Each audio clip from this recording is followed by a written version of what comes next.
Okay, hello again, Tom Maguire, how you doing? Good. Right, so we've got another review.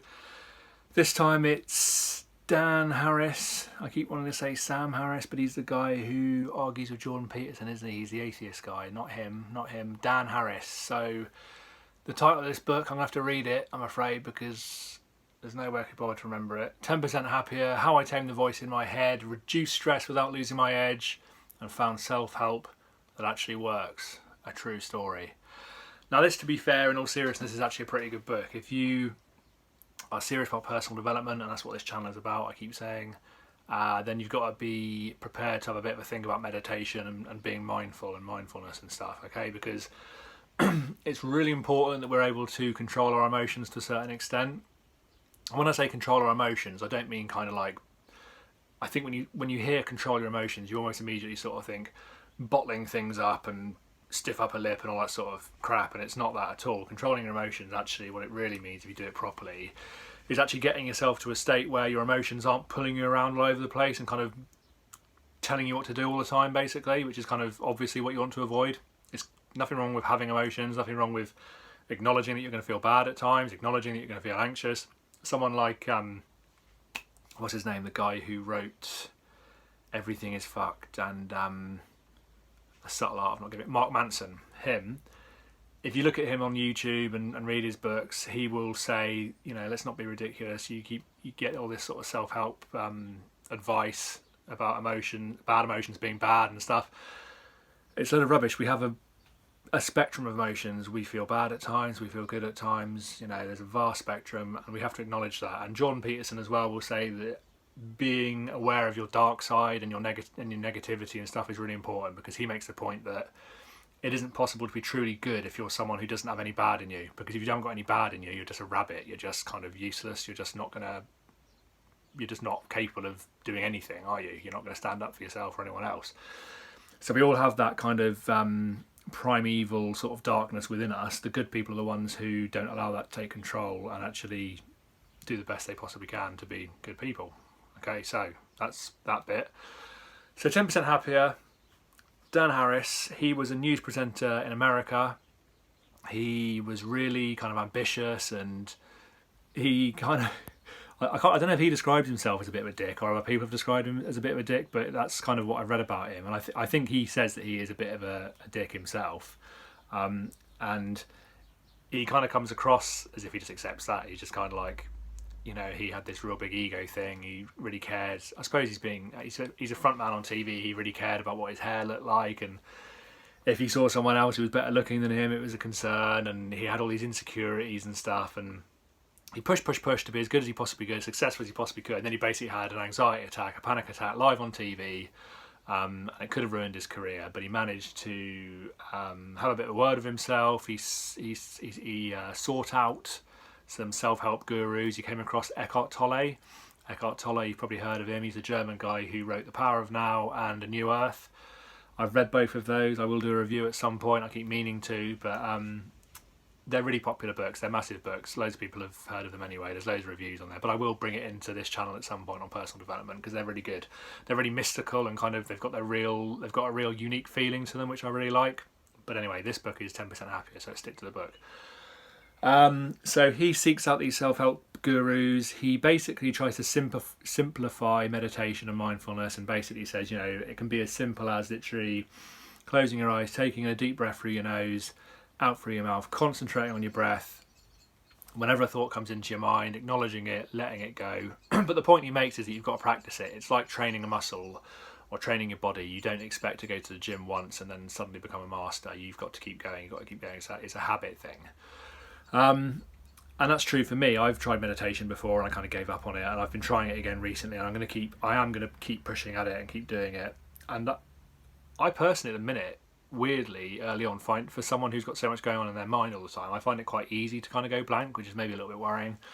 But I think in time, the more I do it, I think I'll probably find that I do start getting things coming into my head which could be quite scary in some ways. But I think that, according to Dan Harris and according to other people, that is part of the process. You will have kind of possible freakouts with some of the stuff that you might think about potentially, but it's about kind of practicing it basically and getting good at it. And when you're good at it, he basically, once he'd spoken to these gurus and he'd kind of been a bit put off because they're a bit mystical and they seemed a bit BS-y, he ended up speaking to some doctors and neuroscientists and stuff, and they basically said there's a lot of evidence that it can be good for the mind in the same way that exercise is good for the body, basically. So it's an exercise for the mind, and he talks about how it really helped him. So I found the book really interesting right from the off. I found it quite pacey. It wasn't slow at all. It was quite quick to get going. But then I found it almost got a bit boring when he went to his retreat. I kind of started to switch off a little bit. He was at his retreat and he's sort of saying how weird some of the people were and stuff, and I found that a little bit boring. So for me, it kind of petered out a little bit towards the middle and end potentially, but it is good. It's quite easy. It's quite pacey, really. And it's just, if you're into personal development, it's a good one to kind of understand that meditation doesn't need to be this weird, scary thing. Anyone can do it. It's about it's something that I've talked about before on this channel. It's about controlling your ego, and I think controlling your ego is probably one of the most important things you can do for your own personal development.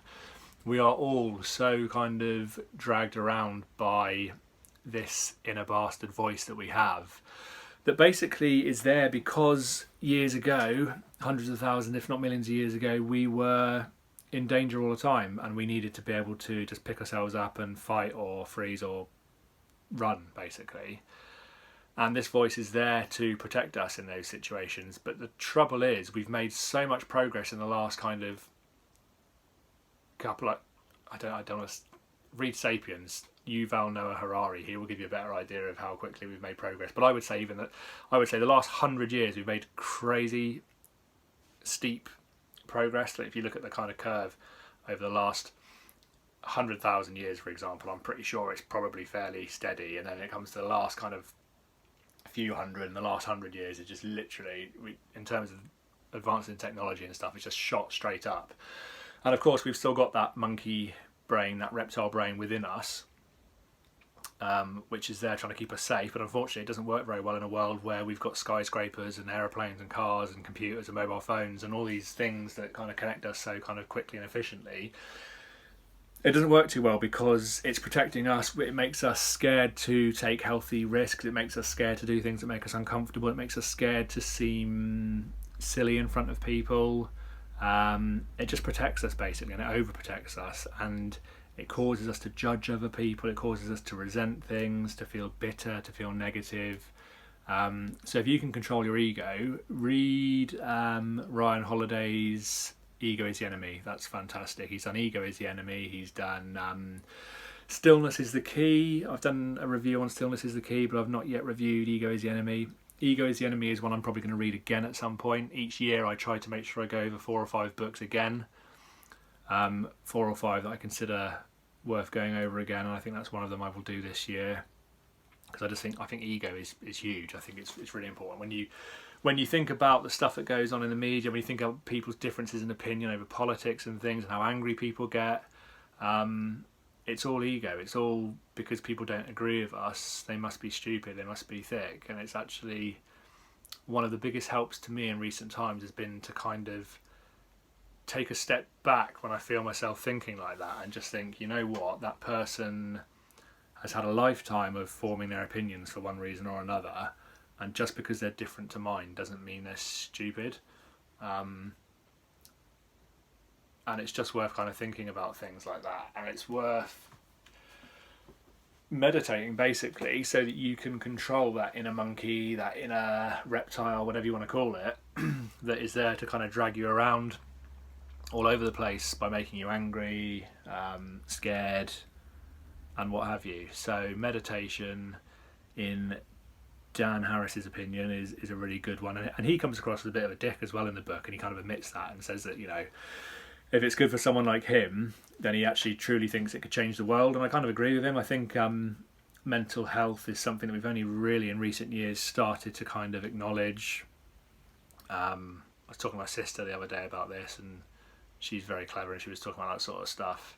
And mental health, and just we need to try and acknowledge it. We need to try and come up with ways of helping ourselves and helping other people to try and maintain their mental health basically. And if meditation is something that helps us to do that, then fantastic. It's something that takes a bit of effort. That's the trouble. It's a bit like exercise for the body. It does take some discipline. It does take some time. It does take some commitment. You do actually have to, I suppose, like exercise, you've got to do it to begin with, and it hurts for a little while. But when you get better at it and you start to get better results, you feel a bit happier about it, and you kind of progress and you keep going. So it's getting momentum, isn't it? You hear a lot of people talking about success and how important momentum is. I was listening to Rob Moore the other day, the guy who wrote Money, and loads of other books. He's written Life Leverage, he's written loads of stuff. But he gives lots of quite good advice on business and personal success and stuff. And he's talking about momentum. And he's just saying how it's so hard to get started with stuff. It takes so much effort to get moving. But once you are moving, try to keep on it. Try to keep that thing moving, whatever it is that you're doing. Because once you've got momentum, you're in a much better place. If you let it stop again, or you try and do something else and try and start something else, then it's going to take again that huge amount of effort. So momentum is really important as well. But excuse me, too much tea, I'm afraid. It's personal development. I just think meditation is at the core of that, controlling your ego and understanding what your ego is and how you are such a slave to your ego. And that's one of the reasons I started personal development. And one of the reasons I started this channel is because at one point a few years ago, I was waking up and I was making tea or breakfast in the morning, and I was having arguments in my mind with people, and that they were people that like had maybe annoyed me fairly recently for whatever reason, but it was just so ridiculous, and I was just having these arguments with them and like getting quite kind of aggro with them and stuff. And I remember just sort of catching myself at one point thinking, why the hell are you ranting at someone in your head that isn't even there, that doesn't even care about the fact that you're doing it, and probably doesn't even realise they've offended you necessarily. And even if they do realise they've offended you, who the hell cares? And it made me realise actually how important it is for your own health to get over that sort of stuff. And really it comes down as well to sort of, is it self-entitlement, or is it's kind of selfishness, isn't it? It's just kind of thinking that the world revolves around you and everyone's actually out to get you. It's actually, most people don't give a shit what you're doing particularly. The only person who should give a shit about what you're doing is you. And you need to take personal responsibility for your own actions. And if you're positive and strong within yourself, then that's going to radiate out onto other people. And other people are still going to probably take the piss to a certain extent or do things that irritate you. But I just think if you can get into that meditative state where you just kind of acknowledge your emotions and your feelings and just kind of look at it from an external point of view and just sort of think, okay, I'm feeling like that. Why is that? Okay, let it go. Move on. And it's about practicing gratitude, isn't it? I always talk about gratitude on this channel, about being grateful for what you've got. You could always be in a worse situation. I know, try telling that to someone who's just been diagnosed with cancer or something horrendous like that. But generally, most of us day to day with the things that we get irritated by, we could be in much, much worse situations. And you've got to try and be grateful for the things that you've got. But I could go on for absolutely ages about that. This book, 10% Happier by Dan Harris, it's really good. It's really easy. It's really accessible. He's quite entertaining the way he writes. And it's just kind of it's a fairly fresh sort of self-help book, really. I would class this one as a self-help as well, because it is quite kind of quite an easy read, I suppose. And I think it could definitely help people. It'd be good for people who aren't really necessarily into personal development, who just want quite an easy read to sort of improve their life by 10%, I suppose. But yeah, good book.